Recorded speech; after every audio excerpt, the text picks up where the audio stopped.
So then I say to him, I'm not wearing any either. uh,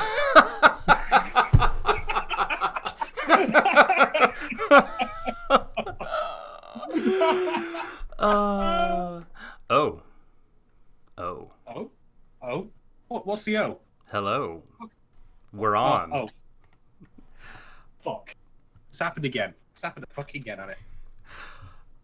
Welcome, everyone, to Warui Deshou Live.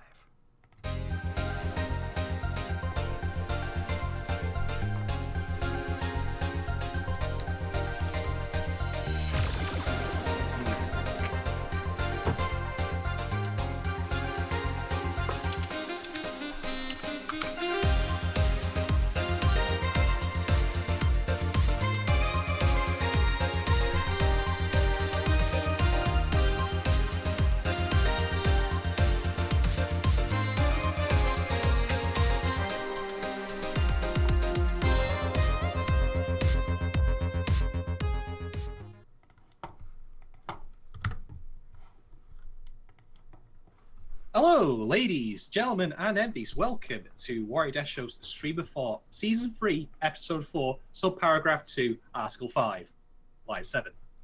I mean, we might as well start by Harvard referencing our very own stream. But anyway, never mind all that. I am Shadon, and of course, I'm here today, as always, with my very good friend and stalwart companion, the Soul Doctor. Hello. In literally that direction across the pond. That's all right. I'm pretty sure it's like over in that way, like several thousand miles. God bless Fiber Ops.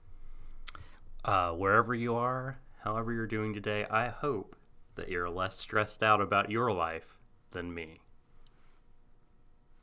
Well, for my part, I've just become very intensely afraid of forks as a result of this episode. Like it's finger food for me from now on, permanently. Like I'm talking like chicken nuggets, fries. You start asking me, to start cutting up a steak with a fork, and I'm going to have flashbacks this episode. That was traumatic. That was super traumatic. It was. It really was. Ooh. But, well, I suppose it's appropriate, to stab Franks and beans with a fork, so I don't know. Sorry. I had to get that one in early, because I was going to be restraining myself from saying that for so long.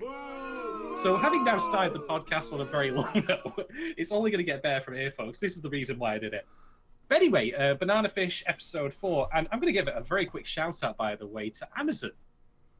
Specifically Amazon Prime, and, them deciding, we're a company known for delivering on time, and we will instead be incredibly tardy about it. Congratulations. I mean, it's not like, Amazon paid very good money for the No Time on the Block and all that, and also actually have a genuinely good show here, and they might want to, put it out reasonably frequently, as opposed to, I don't know, earning an honorary doctorate in procrastination. The fuck? Jesus Christ. I genuinely get the impression that what happened is they had this episode up there, ready to go, and all you had to click was a single button, and they were like, do I want to press the button or do I want to clock off early? I don't know. Oh, fuck, I'm clocking off. I've got a date at Denny's. I'm not fucking waiting. Excuse me, I'm off. I could put Banana Fish next week, whatever. Although, credits to the UK team, wherever they might be based, in whatever, dingy basement in London they might reside in. They at least actually got the episode out on time. So, they're farther away from the watchful eye of Bezos, so I feel like they're operating with some efficiency. Someone is running a tight ship over there, and I'll tell you, you guys have actually, I mean, y'all have had it good consistently because you never got the anime strike, double paywall business happening. Oh yeah. So this is true. You've always just had to be a Prime sub. You've always had it the way it should have been. Let's just put that out there. You mean like a substantial amount of anime previously, months and months after the US? Until the streaming services came out. Historically, the UK has been shafted in the corner. That's true. So you deserve, I mean, things aren't even, this does not make up for the years of late releases or no releases, but it's a little something. You got Banana Fish early. That's true. And you never had to pay the Amazon strike fees. That is very true. So, I'll take my, token victories where we can get. But yes, Banana Fish episode 4 is here, and we're now going to talk about it. And woo. Hello, Luther and Sakurai. Sakura. Sakura Ko. Hello.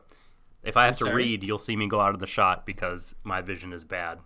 So, also my microphone is conveniently blocking chat. It's no way to run a stream, but here we are. If I had more length on my microphone, I could actually be holding it in my hand like I'm doing a proper radio show. I'll have to tell the stream someday, not right now, about the magical, journey of reading my microphone's manual and the various crazy shit that apparently the people who made it said you could do a bit, like... That was incredible. Like it literally was written something to the effects of like this microphone is well suited for the making of the audio drama, or something to that effect. The grammatically correct quote unquote but still questionably flowing English was very much present. Right, like a Google Translate from Korean, right? Wasn't it a Korean manufacturer? Or maybe Kizuna AI wrote it. I don't fucking know. Before she got her current day job as a virtual YouTuber. Yes. Anyway, let's actually talk about this episode. Okay. Well, I just have to say, right at the start, like, I really, really want an alternate, version of Banana Fish where it starts off with, like, a last time on Banana Fish skit. And it just has this, like, incredibly corny 60s music. And then it's just like, AG got himself the right spot of bother by getting caught by Arthur on the way to the clinic. How will he ever get himself out of this pickle, by golly? That shorter. That shorter sounds like it could be its own actual sitcom. Spin-off. Like he does something and then it just goes, that shorter, cue audience laugh track. And then just cuts to commercials. That's bad. That's real bad. Before we go on.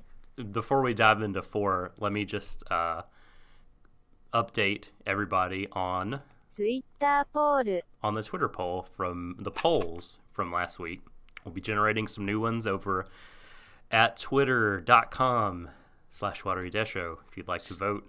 The previous polls from last week are: was AG trying to be inconspicuous in episode 3 with his... I'm trying to be inconspicuous right now because the Coke I just actually exploded on me. Oh, are you? Oh, no. Whoops. Get that out of live shenanigans. Well, Pay only attention to this screen, folks, while I read the polls. 73% of you said yes, AG was trying to be inconspicuous, and I agree with that theory, that he just, was like, I'm going to dress as the local denizens dress and try to fit in and blend in. In the same manner as Joseph Joestar. Yeah.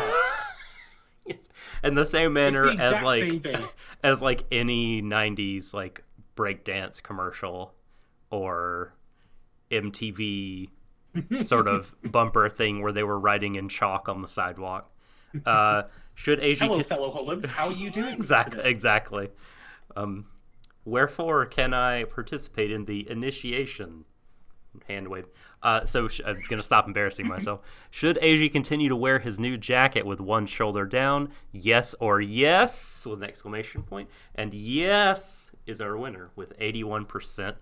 And hey, this episode delivered on it. Yeah. Even when he had actually been cornered in the opening scenes in the, the actual clinic. He still had it down in that particular fashion. That's it now. That's his special move. I might have to do that myself someday, if ever I find a properly fitting jacket that's also, glow in the dark and visible with UV light. So, hey, But anyway, so, Banana Fish episode 4. Let's go. Let's talk about what happened.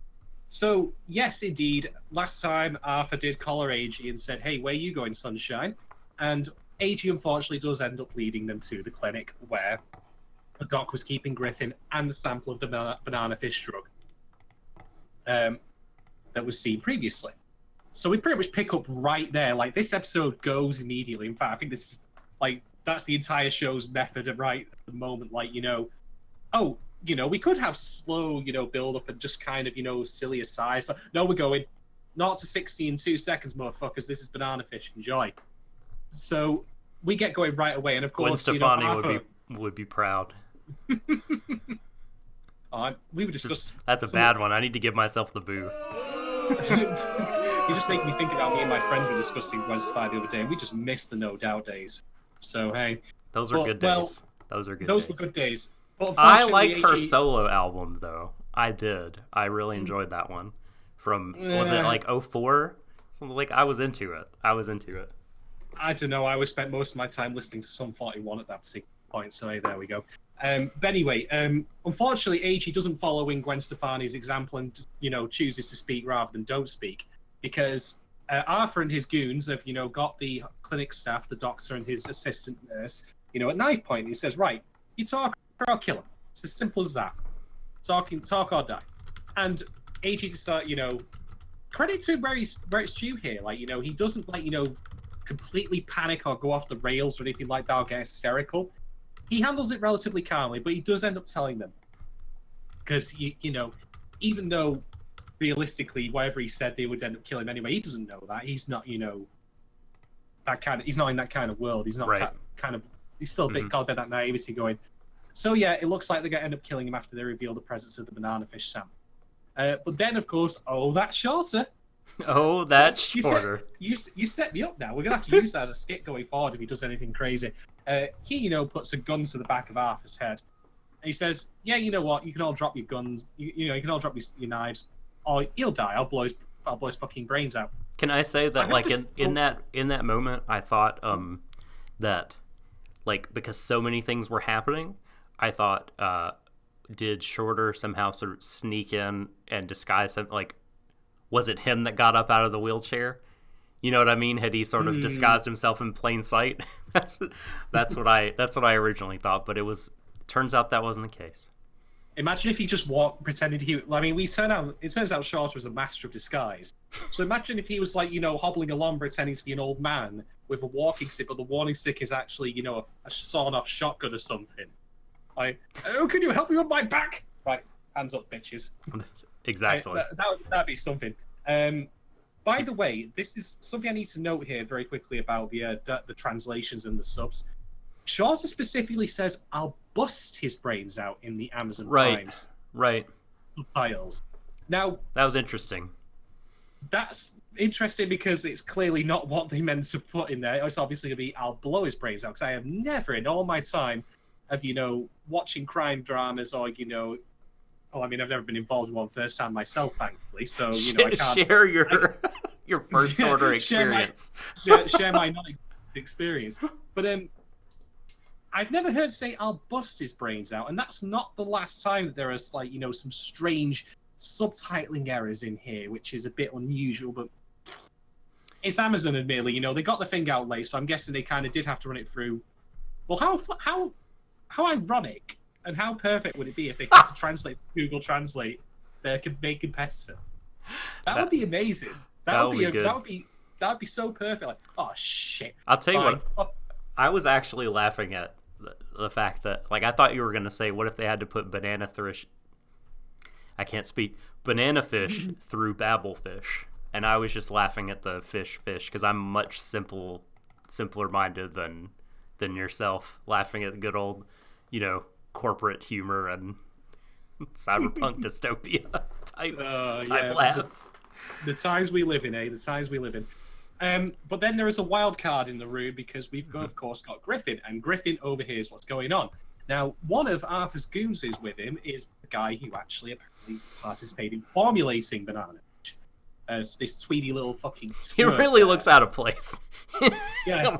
He's the only gangster with a lab coat on. I like he came dressed for the occasion, right? Yeah. If you're going to be, a gangster scientist, you at least have got to, own the image. Mm-hmm. That just makes me now want to see, an actual gang of scientists, just rocking the streets. Oh, like a themed... That would be amazing. It'd be straight out of the Warriors or something, wouldn't it? Yeah, more like Anchorman.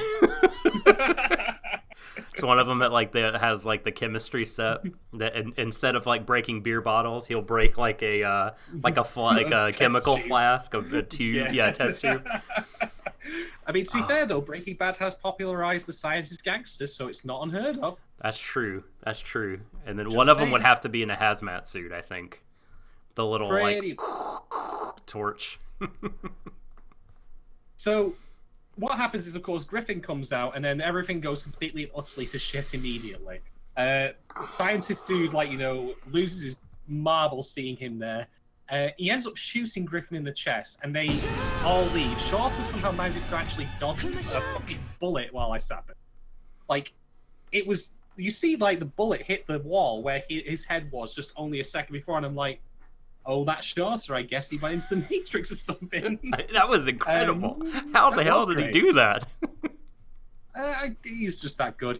But in the aftermath, of course... He is the Duck King, so... in the aftermath, of course, because Griffin mentioned, overheard the talk of Banana Fish, the gang all there, it's revealed to AG in particular that Griffin is Ash's brother. Everyone's like, and cut to OP. There you go. Yeah. So, yeah, that was the opening 2 minutes, and already, this thing's in, Mac gear, we're at DEFCON 1. Because with Griffin shot, well, I suppose I could spoil ahead of time. He unfortunately does not see us through. He dies. I mean, Ash is already a barely chained, restrained character as it is. So learning that his brother is now dead. I mean, there've been many revenge stories throughout the history of fiction. The Man in the Iron Mask, all that sort of stuff. Count of Monte Cristo. Was that what you were searching for?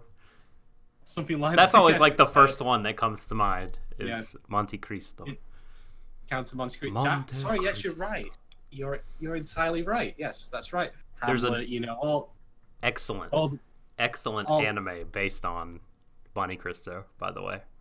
Ooh. If you've not seen it, Gankutsuo from 2004, directed by Mahiro Maeda. One of the only legitimately great things to come out of that 2000s era Studio Gonzo run. Very recommended. Very, very good stuff. Nice. So after the OP, we are indeed back in... I'm losing track. So Shorter and AG, they have a debrief about what happened here.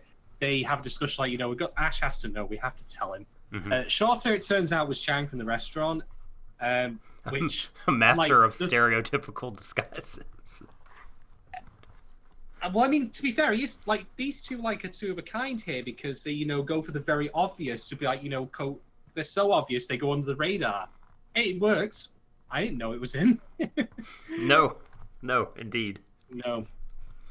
Anyway, so back at ye old good prison times with Ash and Max. Mm-hmm. Max palms a couple of dollars over to the guard to switch cells, and indeed he does. So he's got a new place. Unfortunately, that also means that Ash now has a new cellmate, and enter anime Danny Trejo. Am I wrong? You're not wrong. That's really funny. It's anime Danny fucking Trejo. He just needs to get the facial hair, but or was he scruffy? I don't remember. But no, it's pretty good. That's a pretty good likeness. Max, I was so angry at Max. I was like, "What are you doing? You know what's gonna happen to him? Why? Why are you doing this?" Well, I think maybe you're right, but not in the way you think, Dog, because he knew what was going to happen to anime Danny Trejo, and he didn't want to be, because he figured it was going to happen to himself. He's like, no, I'm just making the smart move. I'm getting out of here. Fuck that.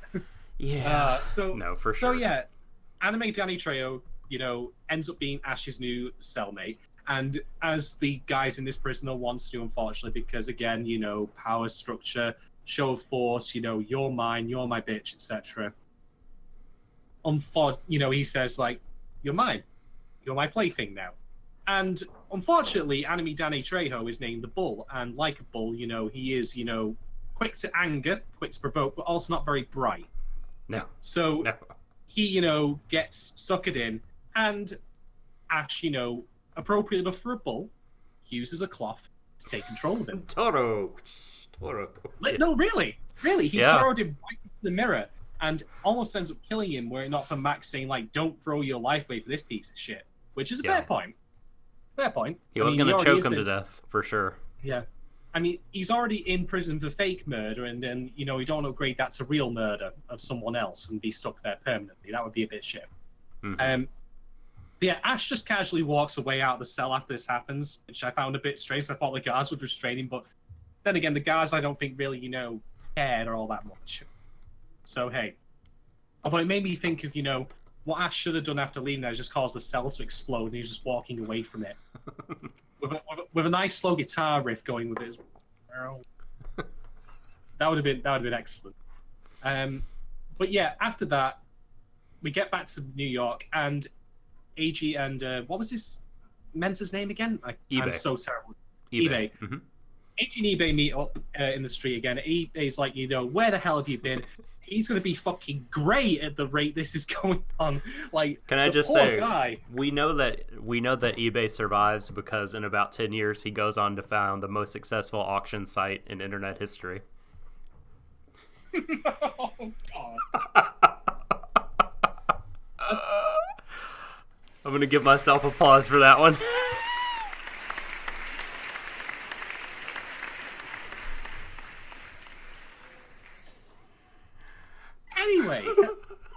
Anyway, moving on from that thing, that moment there. So eBay and AG get back to the clinic where Griffin's being patched up. Mm-hmm. And they have a discussion about banana fish. Because it turns out the doctor has actually retained a small sample of the stuff separate from the ones the bit that Arthur got away with. No doubt the villain's going to be, smart enough to figure it out. Wait a minute. This ain't right. The bottle's not filled to the brim. Something's a bit off here. What if I cannot? What if like one of the goons is like, "Hey boss, I refilled your salt shaker. Seems you are a bit out of it," and it just like mixed and just fucked it all up forever because he just poured salt on top of the LSD, and now they can't analyze the chemical compounds correctly, and years of research and illegal testing on soldiers down the tubes.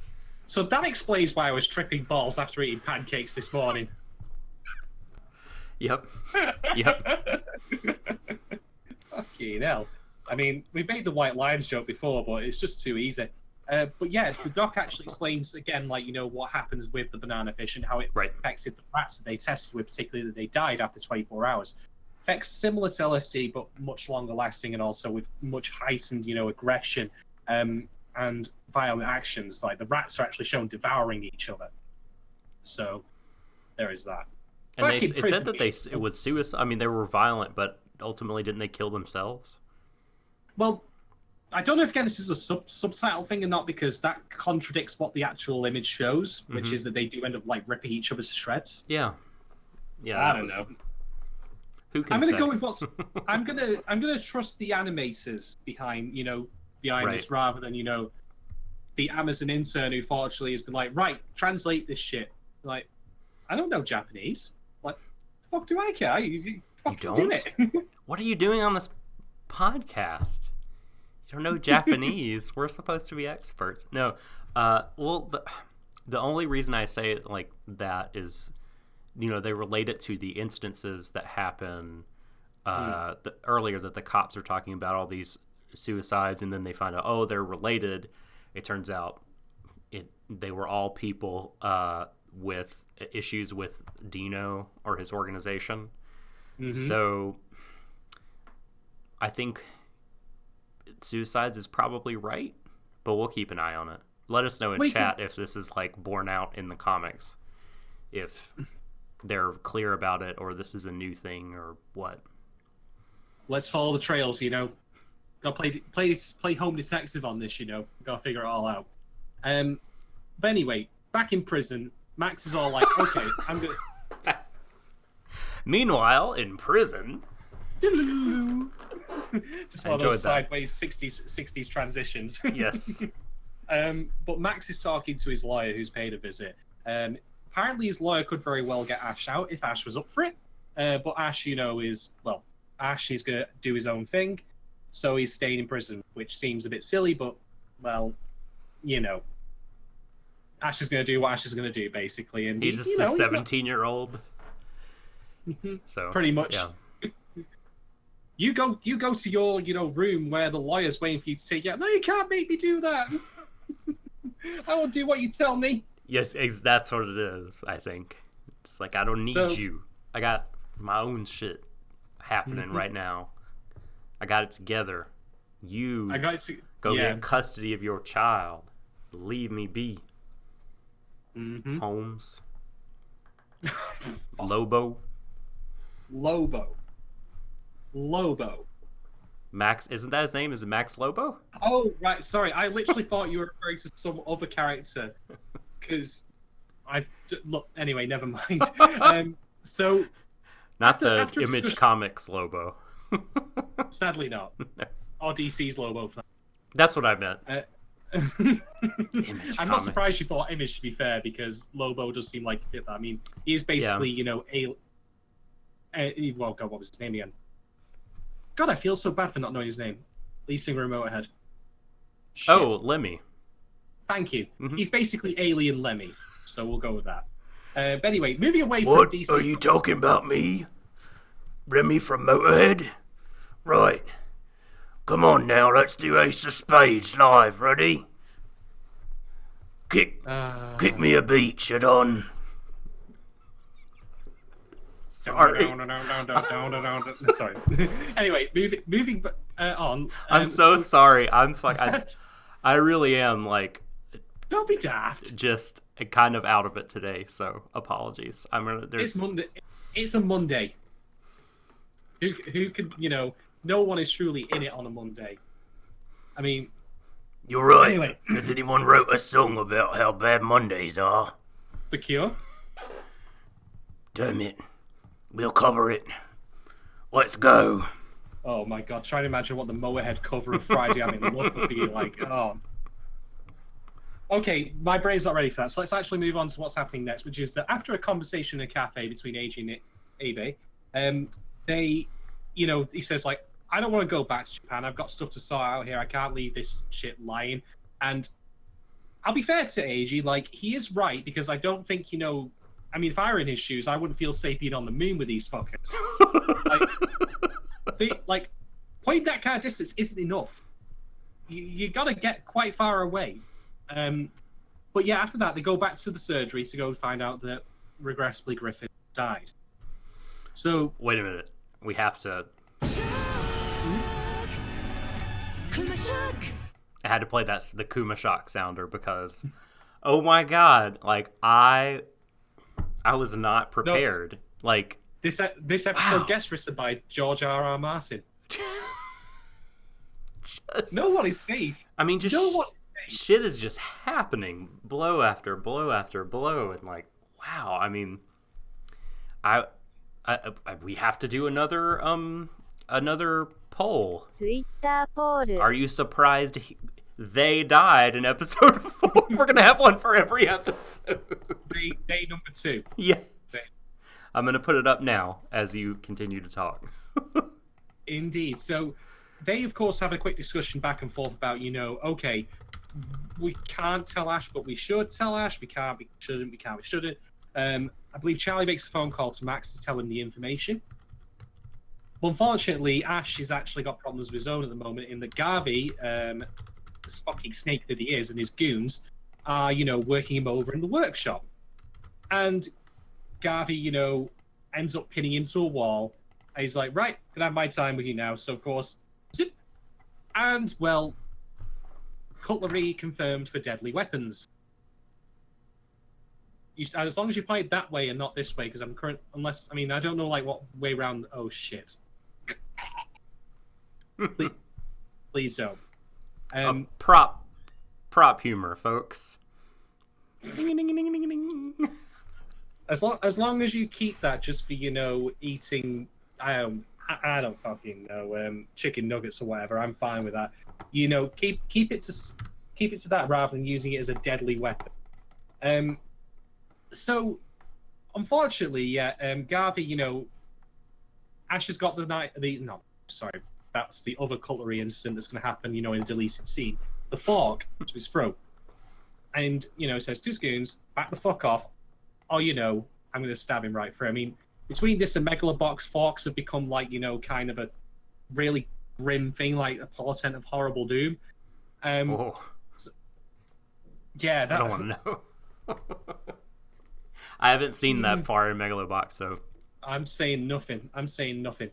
But Max, of course, comes in, and then fight breaks out. At which point, Ash kicks the crap out of Garvey, and then decides, okay, you know what?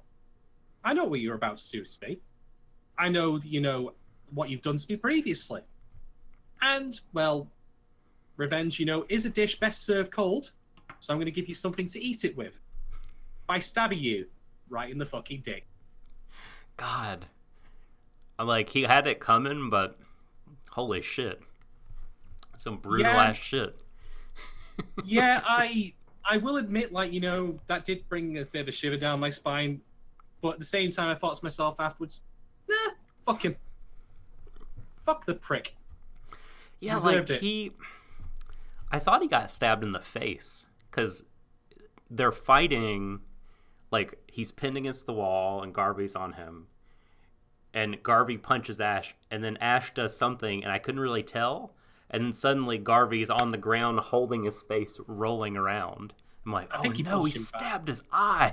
But no, his eyes are fully intact. It's, something else that is no longer in this world. No longer functioning organ. Whew. Yeah. I mean, I don't know if that ranks up there with, the Chronicles of Riddick, I'll kill you with this teacup thing, but it's pretty intense. I mean, fucking hell. Okay. But after this, Ash and Max, start talking. Max is, because he's a blabbermouth and can't keep his fucking trap shut. Great attribute for a journalist, I suppose. Yes. He, let up something about Griffin. He mentioned him by name while the fight was happening. I mean, he just runs in there and just like, Griff! Oh, wait. No, I didn't say anything. Yeah. I mean, I think that he's actually very right to be afraid of that, given what he just witnessed. Yeah. Yeah. Like, he's gonna drop a grenade in this room right now that Ash is gonna, feel the full force of. Mm-hmm. And given what just happened to fucking Garvey, again, fucking deserved it, prick. He, would be right to be afraid of retaliation. Mm-hmm. So, yeah, he tells Ash that Griffin is dead, and then they fight. But that's a talking point I want to get to later, so I'm not going to say any more on the fighting. I enjoyed that. I did too. So after all that, they're back in the cell. Max is discussing, the time in Iraq that happened, the fact that it was horrible and awful even before any of the stuff went down with Griffin. He's actually managed to smuggle in some bourbon as well. Apparently off screen, by the way, Bull has been transferred back to his previous cell. And Max is back with Ash. Thank God. I honestly, I'm surprised at this point that Ash is literally not, in Hannibal Lecter's, upright, fucking restraint with that little mask around him. Yes. I mean, good fucking Christ. Man. But, anyway, so they, of course, have a heart-to-heart. Mm-hmm. Max is actually mourning Griffin's deaths. Through the, he's having a couple of shots. And eventually Ash has one too. So, yeah, they do kind of come to an understanding at this point. And after that, that's pretty much the end of the episode. I forgot to mention, by the way, that at one point earlier on, Max's lawyer actually does arrange, with Charlie's help, to get Ash out via a special jail bail thing. Thank you, police officer guy. Indeed. Calling in a favor to a judge, I think a state judge, that he helped get through algebra. So, nice to know that the backroom dealings can be used for the forces of good every once in a while, I guess. That's something, indeed.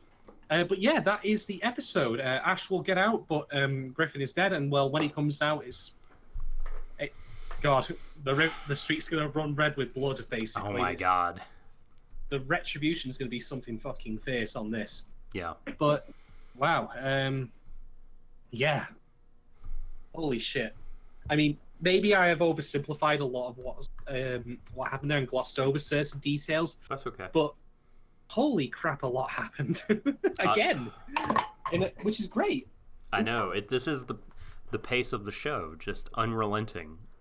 Yeah. Foot to the floor, pedal to the metal, always. Be ready for it, I think, is what I'm learning. Being a good emotional place. Be in a place where you can handle hard swings and potential character death before you turn on the B-fish. And on top of that, also, don't be, going to the dinner table immediately afterwards and looking at all the cutlery there. I mean, the trauma, like, of fucking knives now, like, and forks, like, man.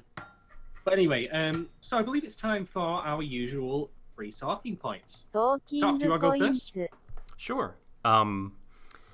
Well, the first one is a kind of a minor thing, but I want to bring it up anyway.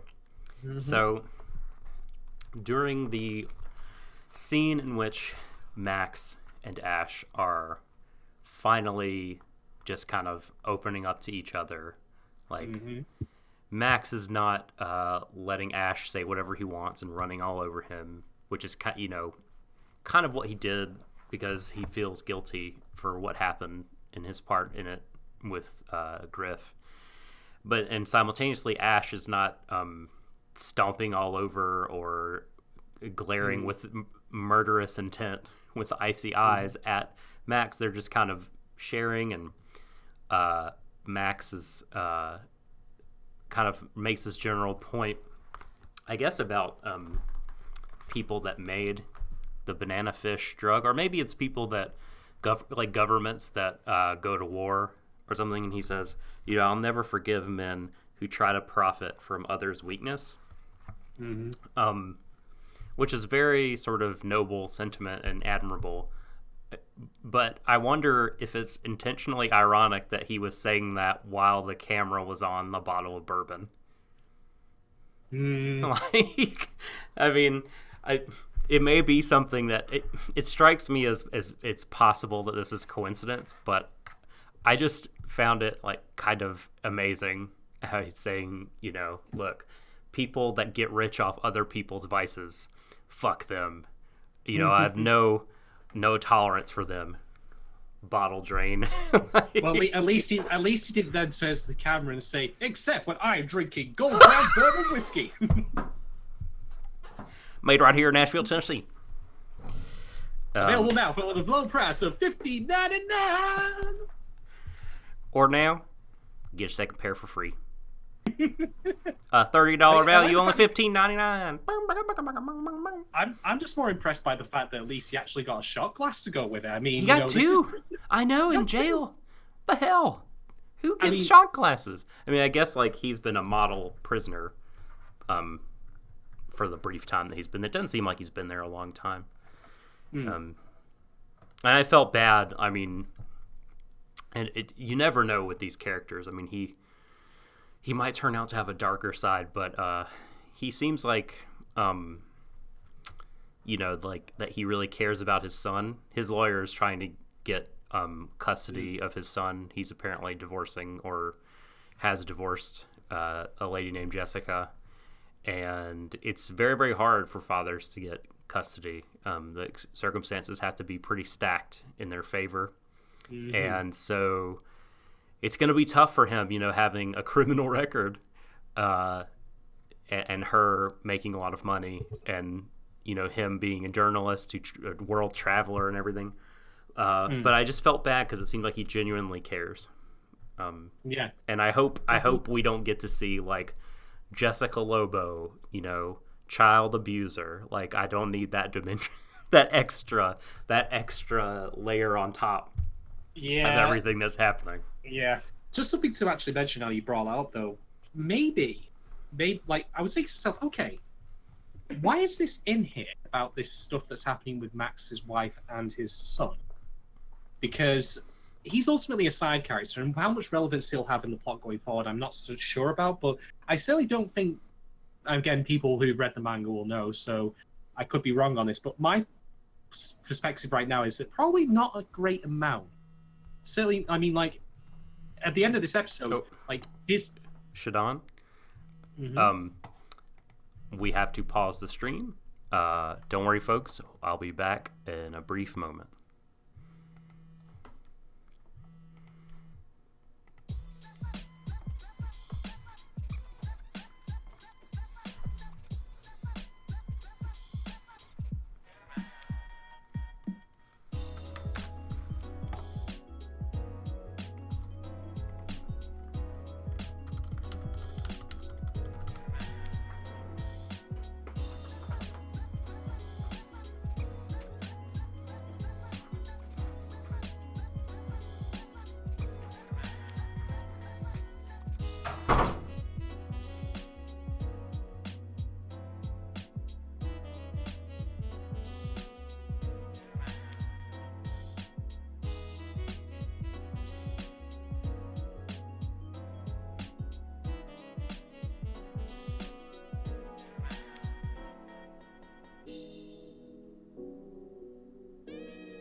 Sorry, folks.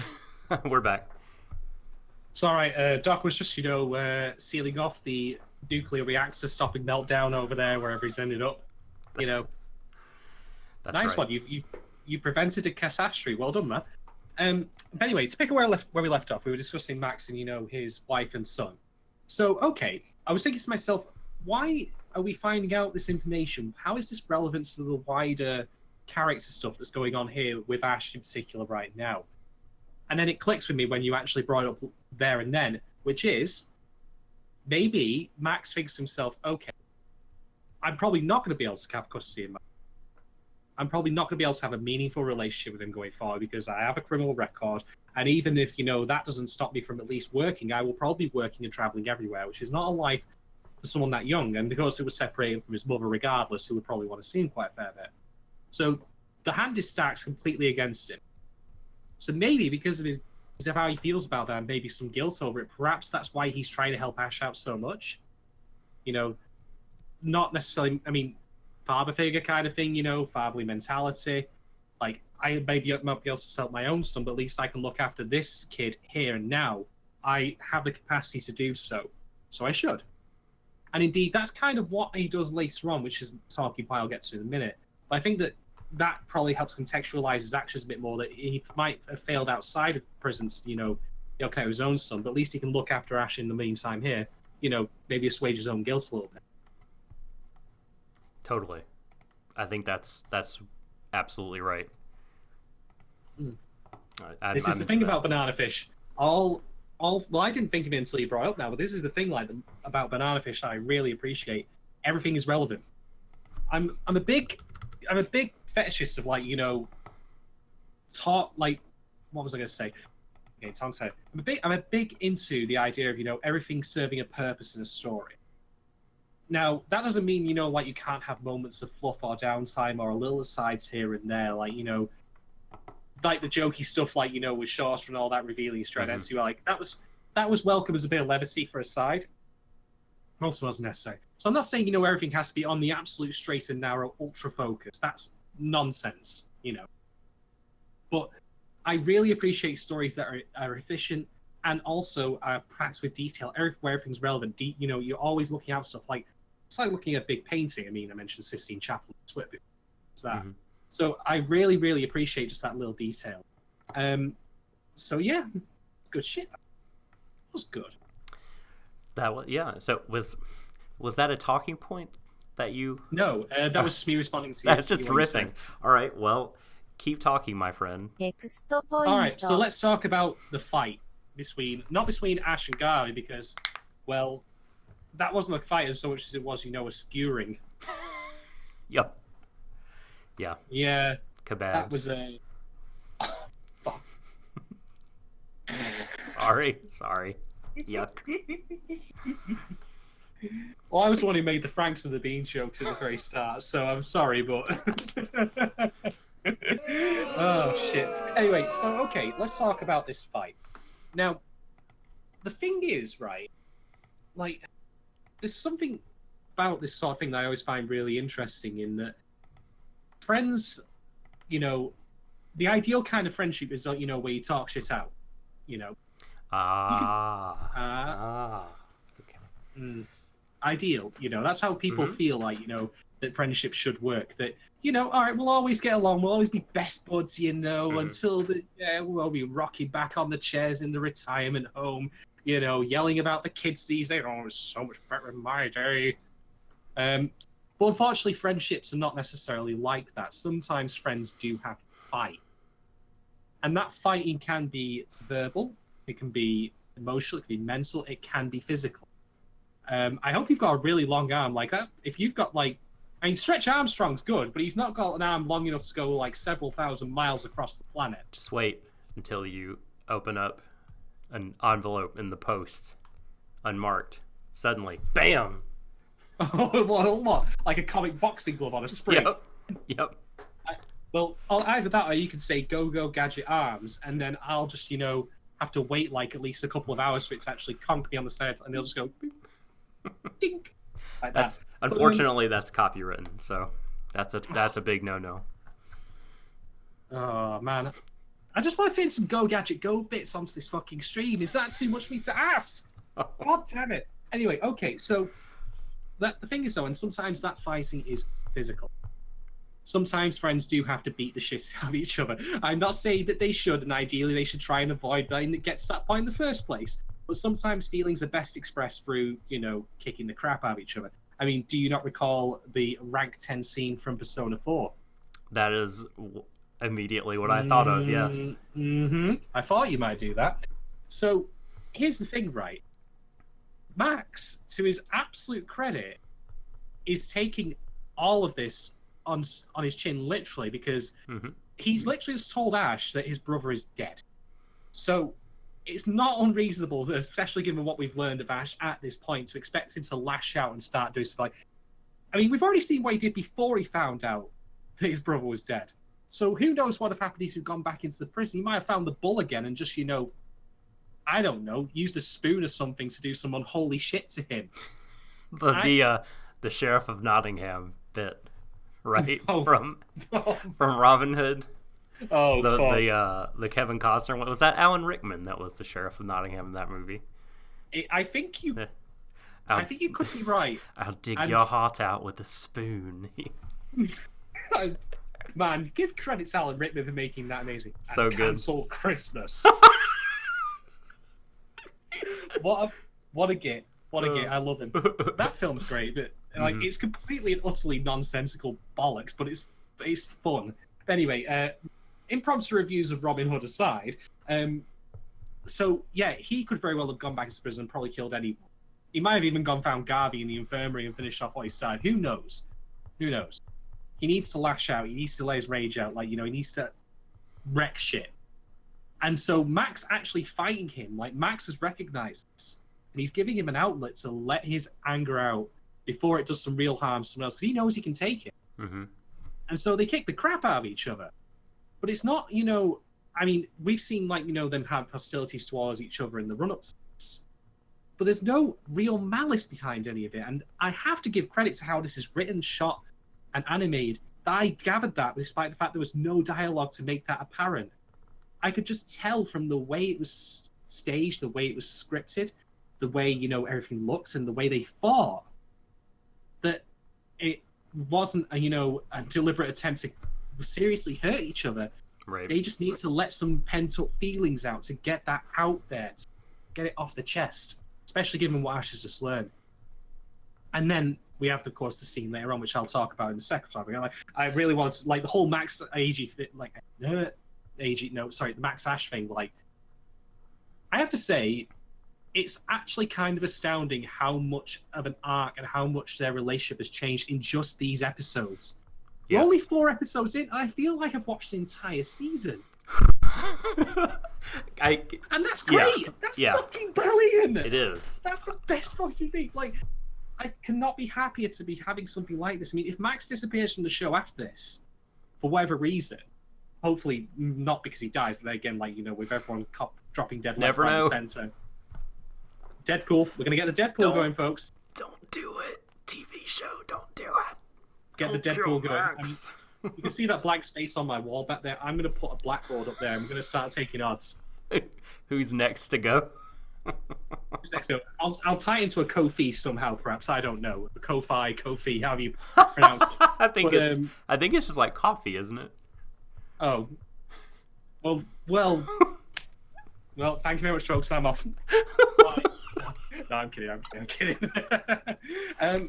So yeah, I really, really liked it. I like how it showed the relationship's change. I liked how it was honest and pragmatic about what needs to be done. Yeah, you shouldn't have to kick the crap out of your friends to sort your problems out, but there are times, I reckon, when it's necessary to do so, because that's the pragmatic truth of it. Mm-hmm. Well, have you ever done that to a friend? I've not had a fight since I was 16. Wow. Although I should have done. There are times when I probably should have kicked the crap out of people, and I have actually, said, you and me outside now, and it's stopped. But, Woo. Yeah, it's got close. But, I've never had to do that before with, a friend, although, I mean, I've been on, had a fair share of arguments. I suppose,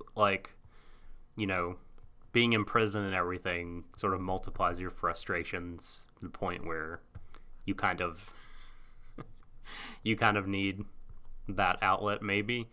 Yeah. But I don't know, the persona thing, like, I do get it, but I just I can't relate to it because I've never I did almost come to blows with a friend, now that you mention it, actually. Years ago, gosh, I mean, we're still friends to this day, but like, I think we were just both like dumb, like early 20s and just dealing poorly with life shit. Yeah. And then we were just sort of like, it almost happened, and then I think we were sort of like, what the fuck are we doing? Yeah, let's talk about what's bothering us and make some changes, and so we did. Mm-hmm. Exactly.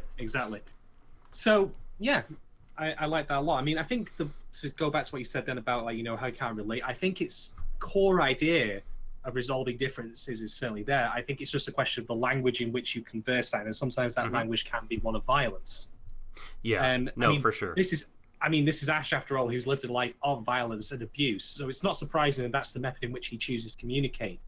But again, just to throw back to the bull fight before, sorry, that was pretty bad. But to throw back to that, like, the way in which Ash expresses himself in that versus how he expresses himself in Max, like, if Max had died to feed previously, he would have literally strangled the bull to death.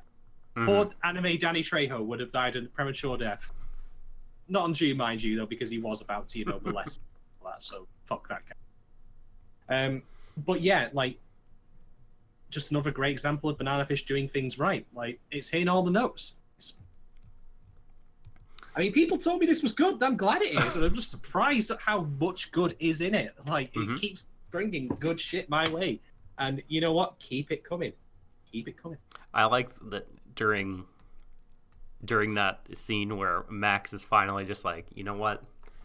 I've had enough. We're going to really fight now. He says, like, kill me if you can. It's just like, hell yes. Come at me, bro. Yeah. I was like, for a while sort of wondering why, like, these people relied on him so much, like, in prison, a very violent sort of world. I mean, he's a big guy, like you say, but turns out that dude can rumble. Yeah. The rumble fish. He's come across as docile. Like, I was genuinely quite surprised, and I think I commented on this previously, that he's been kind of shit at intervening and stopping all the horrible stuff happening to Ash. Running interference is not one of Max's strong suits, or even a suit, really, I would say. But not in the deck. But he is, in the end, as it turns out, exactly the person who needed to be in there with Ash. Just not in the way that anyone, of course, could have foreseen. Yeah, totally. So, hey, funny how that works out, I guess. All right. What's your second talking point, my friend? I guess, I mean, we've touched on several of the things I wanted to talk about, but I really, really like the last scene a whole bunch. Yes. Like teary Ash, like when it cut to him and he was like actually crying, that really felt raw. That felt real. You know what struck me with that? What? There's a particular line that he says, because Ash, I forgot to mention in our summary, actually explains to Max very factually what happened in that opening episode. Yep. When he met the guy dying in the in the alleyway, when he got holed up under the drug. 42nd, 44th? It was some 42. Street around there. Yeah. Oh, I was right. Okay. So wait, I can't remember, fucking Lemmy's name from Motorhead, but I can't remember the name of some random bumfuck street in New York. As long as you remember the band name, mate. That's all that really matters. My brain has strange priorities about, what to remember and what not to. So, apologies for confusion there, folks. But yeah, like, he explains it very matter-of-factly, but what he then says is, like, Max asks him, why are you telling me this? And as Ash actually starts crying, he says, I don't know. Yeah. And that, wow, like... Powerful shit, man. That was fucking, that was deep and raw right there. That was the forks in my heart. Man, like... this is like, again, something I love about writing like this, where at least, you know, characters who broadly come across as being, you know, very like badass, hard motherfuckers can at least relate on a human level occasionally. Like, it's not. I mean, I've heard people like complain about stuff like in of all things Guilty Gear, where they can play like the Sol, right? You know, complete motherfucking badass, you know, beefcake character, you know, got too soft in certain parts of the story. But for me, like, there's nothing stopping you from being both, where you can be a hard ass, and on top of that, you can also, you know, still be very human. Because otherwise, we can't connect with people. Even if that sometimes is not necessarily, you know, it's shown very well in like movies and such, like classic Die Hard, for example. I mean, you know, John McClane does eventually win by being the Airman, so hey. But at the same time, he at least feels like a regular guy. He, you know, has human concerns and human worries. And so here, you know, with Ash being finally out to agree, we again get to see the actual guard come down a little. He's still a caged animal, quite literally. But, you know, he actually now also starts to resemble a little bit like a regular human being. Yeah, I mean, for a character that we've barely heard speak, like, the impact of Griff's death, I mean, you really felt it through both Max and Ash. Apologies once again, we have to pause, but I will be back very shortly. Sorry, do Spanish Flea again.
We're back.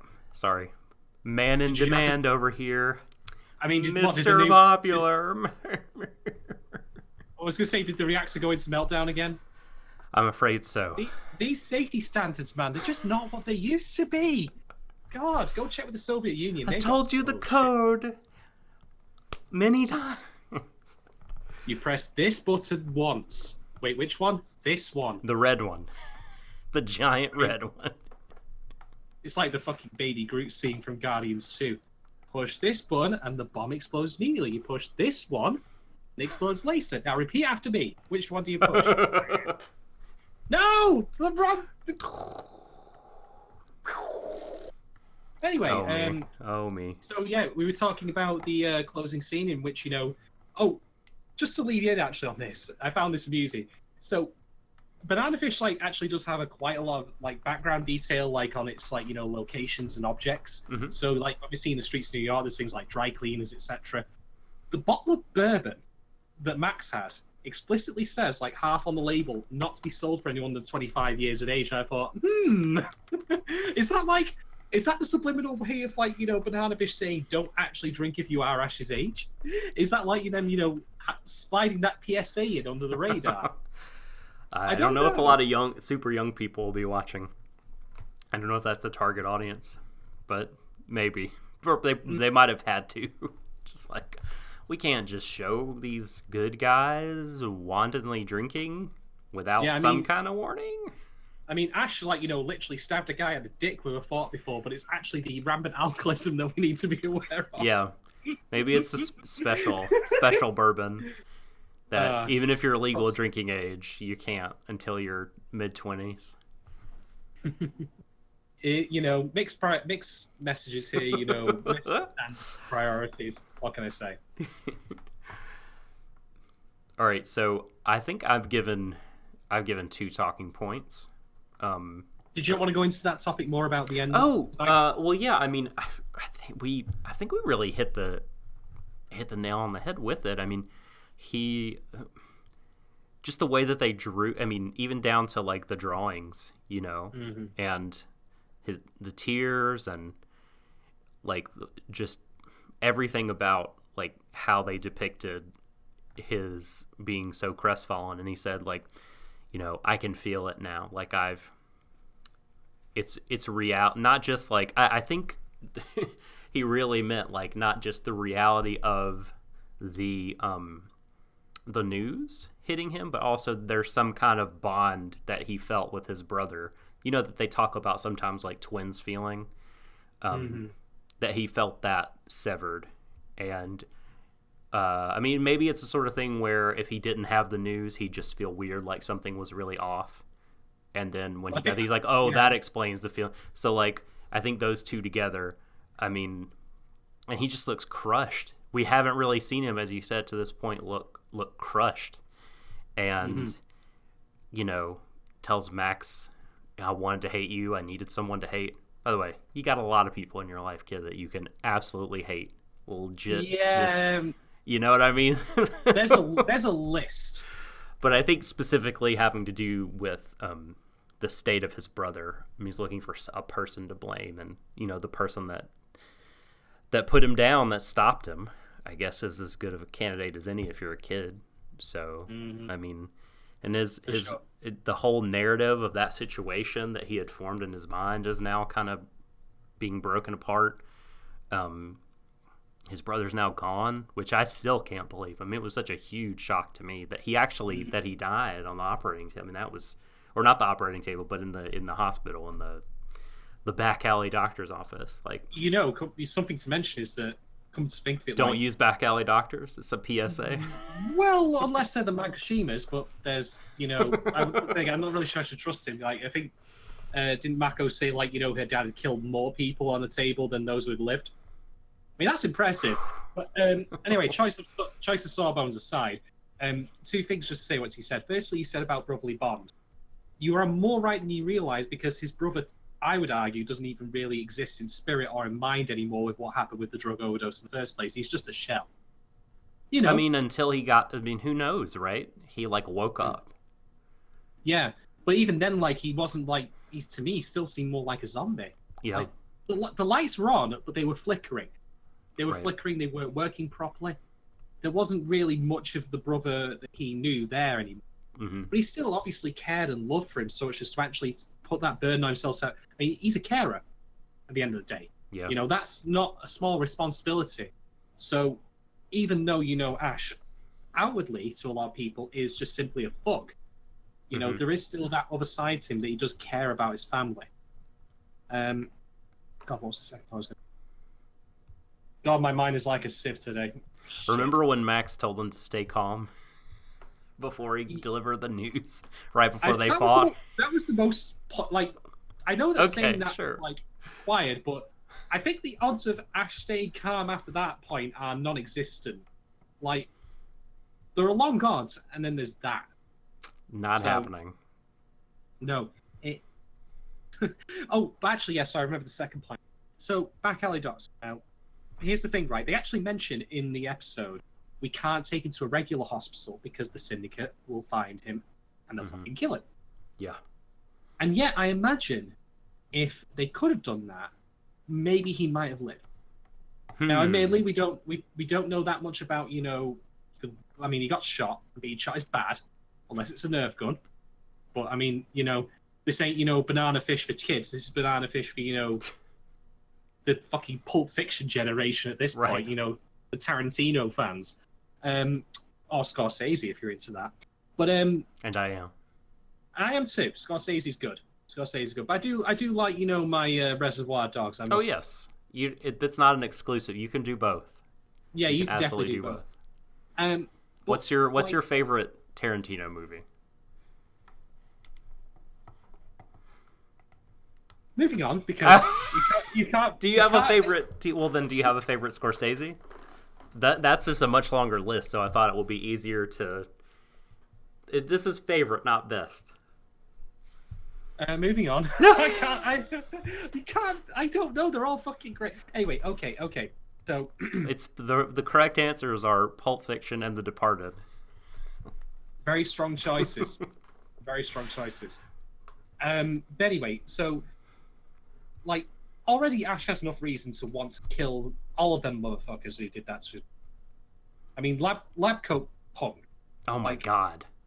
He's getting the unlimited fork works. He's got the best odds. I'm sorry, just hit me that you said unlimited fork work.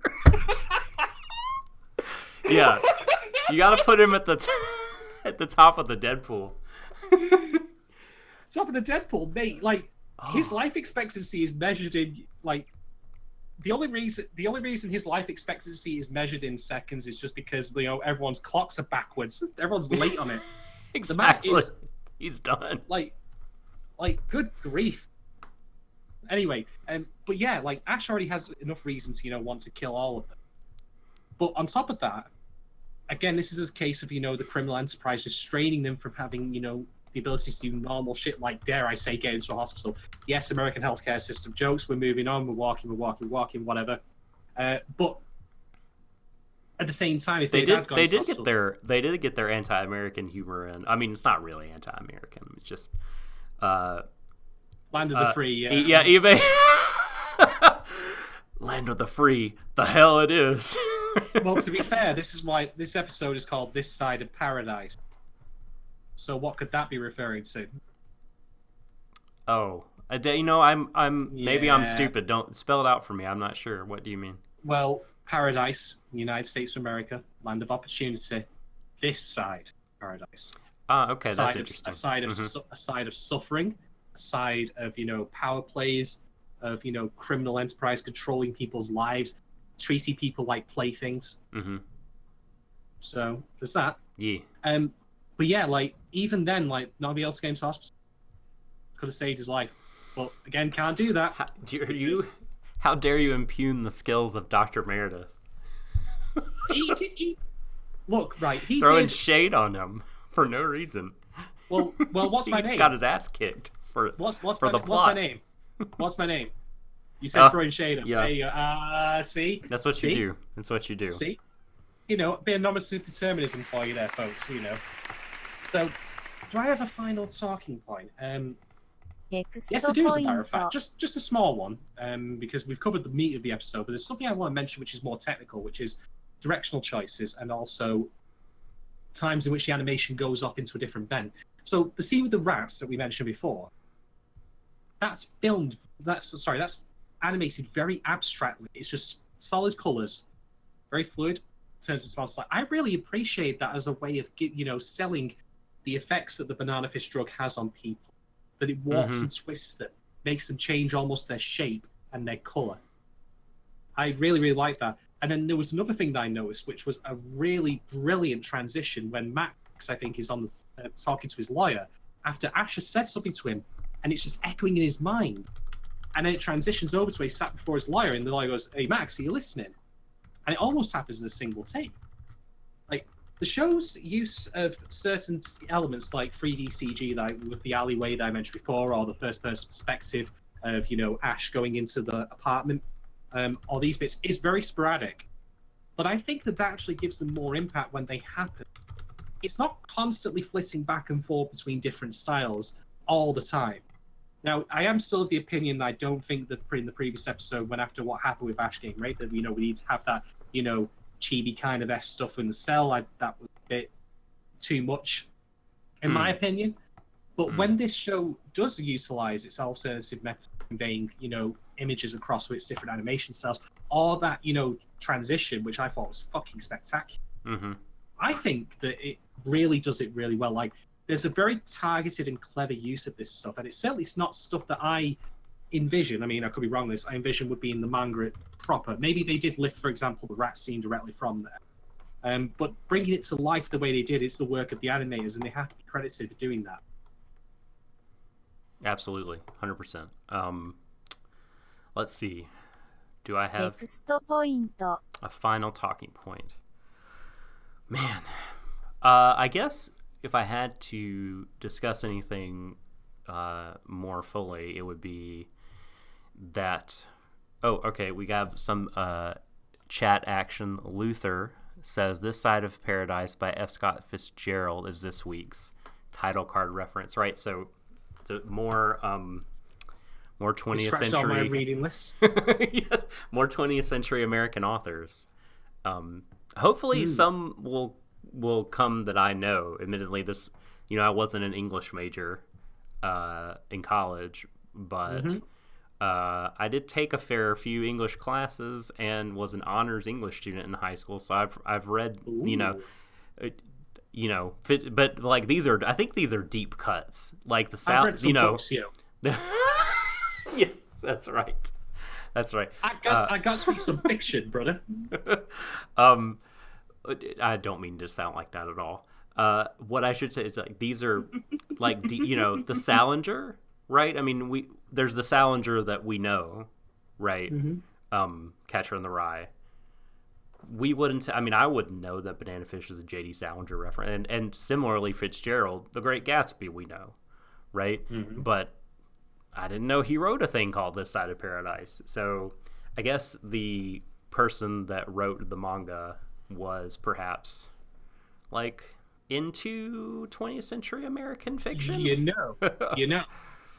This brings up something that we discussed about in the little anime that fucking couldn't, Franks. Bear with me on this. I don't mean to, bring up, the Ghost of the Dead and all that necessarily. But we did mention in Frank's, like, when we don't think we've actually got it out on YouTube yet, folks, the 24 episode, though it is available on SoundCloud and iTunes. No, don't be daft. The audio's there. I just haven't cut the video yet. Sorry. Shut your cake hole. It's not your fault. No one's, you've not got infinite time. Like I said, I'm on finger food for the rest of my fucking days now. But one of the things we discussed in that was how when you actually start referencing actual fiction, be it mythological or, regular fiction, contemporary, like Shakespeare, you fucking name it, all kinds of it. When you start dropping actual titles of works in there, it behooves you as a writer to use them for more reasons than just simply for, cred. And no, really. Like, at times, like, Frank's to me felt like it was like a mythological history exam. Like, okay, I remember this thing from Norse mythology that also doesn't mean Jack. Now, okay, that's me selling it short. It did mean a bit more than that, but it wasn't really character relevant. It was just more broad plot points. Yeah, structure. Very, like... Yeah, you're right. I mean, no, ultimately, it didn't affect that much of anything. I mean, I threw out a theory on it, but it's not, It's it was solid. It's like theory. It's like a step above them just taking a picture of their bookshelf and putting it in the anime. pretty much. Why this is relevant to Banana Fish is that we are getting a lot of literary references here. And, maybe I might have to, get on, the horn to Emily and just ask her, you know what? Like, what does this mean? I mean, we already had the stuff about Banana Fish with the, veteran coming back from war, and that is very obviously Griffin. So I'm going to probably need to, actually start Wikipediaing this stuff, or at least getting a second opinion from people who have read that material or are more knowledge master than I am to see if it's relevant. Because I would hope that Banana Fish is smarter than Frank's. It already is in a lot of respects. I feel like that's a pretty easy thing to say. It's cleared the lowest of low bars that you've just set up for it. Just by existing. Well, there is that. But I will also say, by the way, that I cannot believe that in 4 episodes we've had more of a character, drama and arc and a changing relationship than we had in 24 episodes of that fucking unholy piece of shit. That's staggering. It's embarrassing to go from that to this and see how much better and how much more effectively it conveys, character drama, changes in characters, and revealing details about them so much more efficiently and effectively than that took 24 episodes. Like, it's 6 of the time. That's madness. Yeah. Absolute madness. But anyway, so we'll see as we go along, about the literary references. And I'm going to say, probably get on the chime to Emily, and shout out to Emily, by the way, for always being awesome every time we've had her on with the cast and, being very informative. Yes. So, we want to definitely, check on the literary references, just make sure they are, meaningful. I'm sure they will be, and I'm sure they are. I'm just merely ignorant of a lot of the concept. I've never read Salinger myself, unfortunately. You've not read Catcher in the Rye? I guess it may be more of an American staple. The set texts that I read in high school and such were mostly British, but there were some American ones. A couple of John Steinbeck. Of Mice and Men I like, but he's written some. Now, admittedly, this is, Doc from middle school talking, like 7th, 8th grade. But he's written some shit that I absolutely just hated. I have also read The Grapes of Wrath, and my only memory of The Grapes of Wrath was that, man, that was fucking weird. And that one was fine. There's your blurb. There's your back of the book. The one I didn't like was the Red Pony. Never read it. And then there was another short story of his that I read where there was like a farmer who was really had a lot of land, and then one day he was just like, why am I working? What am I doing? And then he sat in a tree and was lazy, and his land got overgrown, and he grew a big beard, and he hired someone to help him, but then that guy also joined him in the tree, and they grew beards together and were lazy. Sounds like how I'm going to end up, living the last 20 years of my life. Yes. Retire to a fucking farm.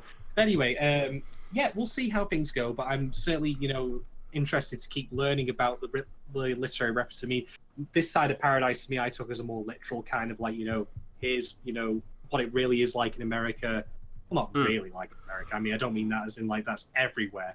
I mean, there's always a seedy underbelly, the Blue Velvet kind of thing. Yeah, I mean, that might be what it's about. You know what I mean? That might be they're trying to sort of convey whatever sentiment they want to convey through the vehicle of 20th century short story titles from America. For sure. So really quickly, my last point was just that not only is the pace very fast, but it's very the mood of everything's very tense.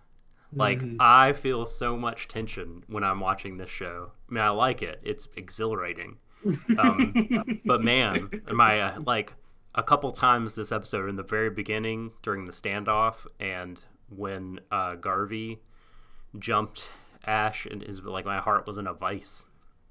It was great. I mean, the multiple times it can do it, and still keep things ticking over, moving forward. I mean, I'm so totally invested in what's happening. I think the writing and storyboarding and everything has just been so good so far.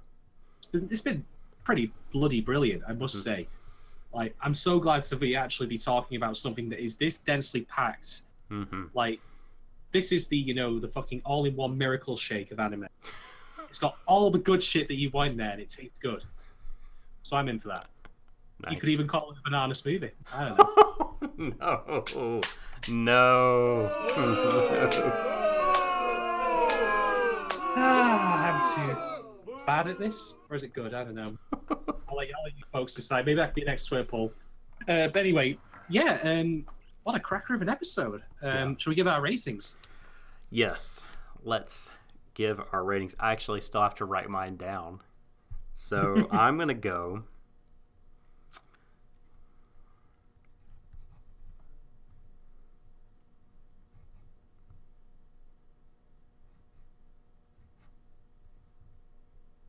If you've ever watched Countdown in the United Kingdom, folks, I feel like that theme should be playing right now. Five Ooh. bananas. 5 bananas. Whew. Out of 5. Nice. For me, well, you're not going to be really that surprised about, what I'm mostly going to use for the rating. But I'm going to give this episode 4.5 misused, forks out of 5. That's not what it's for, folks. I mean, it is for for eating sausages with, but it's certainly not for that kind. So hey. God. Yeah, get them all in. So many. Can't help it. So Can't help many. it. But yeah, wow. We're 4 episodes in, and I feel like I've watched 12, and that's great. Yep. That's fucking brilliant. I can't recall. I'm sure there are shows that I've watched like where they felt this densely packed with the good shit. Mm-hmm. Well, so like the good shit TM, Right. I'm sure that there are, but I cannot recall one right now that is like Banana Fish. I'm super impressed with what I've seen thus far. I'm genuinely enjoying it. Genuinely getting a lot out of it. Mm-hmm. So that is fucking great. Anyway, thank you all very much for joining us this evening. Again, I would apologise for the delay, but I'm actually just going to entirely point the fork at Amazon. Oh? Point the fork at Amazon. Before we go, we have to ツイッターポール check in on the Twitter polls. Oh, we do, yes. Because you're right. I've put 3 up during the course of the episode. So you can go to twitter.com/Warui Deshou, the same way you spelled the channel name, and vote in the following polls. Was the first Gwen Stefani solo album good? Right now, All right. let me have a quick update to refresh. We are at 75% yes, so boom to you, Shadon. It's okay for people to be wrong. How dare you? It's good. It's good music. Are you surprised that they, number 2, died at episode 5? 50-50. This has never happened before in the history of our polls. They're 50-50. And finally, did the rats given the drug kill each other or commit suicide? Right now, it is early days, but we are at 100% kill each other. Thank you. Which is the visual depiction. Like I said, are you gonna trust Amazon's subtitles here or not? I'm not so sure. Yeah. I mean, honestly, it would not surprise me if at one point the subtitles, like AG will say banana fish. I mean, in Japanese, but of course, be banana fish, and then it'll say something like, I don't know, mango pig or something like that. That would be bad. Let's pray that doesn't happen. Yeah, come on, Amazon intern number 256. I know you've not been given your designated, nutrient slot for the day in your 12-hour shift, but you can do better. No, I kid. Amazon workers are under. They are. They are. No, it's terrible. They've got a hard lot relative to Bezos, who has more money than any one man could potentially ever spend ever. So many of them are on, assistance like food stamps and stuff, and they work for this super duper rich company. It is a serious thing, and I think dystopia jokes are welcome. Like, yes, I fully endorse making them. But I fully endorse Bezos deciding to do something with his money that isn't complete flights of nonsensical fancy. Like, I don't know, how did I get this rich? Let me have a think about this. Maybe I should be equitable with it. I don't know. I mean, I've got plenty of it. Truly, this is a dilemma that I, a smart, wealthy, enterprising businessman, can... No. But then again, the one thing you can't buy on Amazon Prime is, of course, a heart. Or a soul, for that matter. Oh, that's pretty good. I'm gonna give you the applause for that one. I enjoyed that one. So, well, you know, maybe Bezos can find one on eBay. I don't. Speaking I of, mean, he's got enough money to, you know, instantly, you know, buy now. So, that's right. He doesn't have to auction with anyone. No, exactly. All Fuck right. that guy anyway, man. If you want to find me on Twitter, by the way, and chat with me about Banana Fish or New Japan Pro Wrestling G1, it's G1 season. I'm all up in that. That's getting me through the days. Or Future Funk, which I post pretty regularly on there. Politics Day Americana. Hit me up at The Subtle Doctor on Twitter. Cool. You can find me on Twitter at Shadon1010 if you want to talk to me about, you know, certain esoteric topics such as the amount of pig iron mined in Latvia. No, I'm kidding. We're not going to have random shit like that. You can talk to me about what you want. I don't mind. I'll fucking have a good go at it. But I also do have a Curious Cat again, curiouscat.me/Shadon1010. Drop me questions of any particular kind you like, as long as you know not what's under the hat. Like, what? I'm just wearing the hat. I'm wearing the hat because... I had a zit last week. It hasn't like grown huge or anything like that. I'm trying to cover it up. Just in case people are curious. What video game was it when you mentioned your Curious Cat? Was it was it Altered Beast that had the sound effect like really muffled of the guy? No, it's Altered Beast. Why am I thinking of that? I think it's Street Fighter 3 when the final boss Gil, when he has like a max super and you kill him, he brings himself back to life and he's just like resurrection. And that's what I thought of when you thought about having your Curious Cat again, was Gil saying resurrection. They did change their two-factor authentication policy to include an occult ritual now to resurrect from the dead.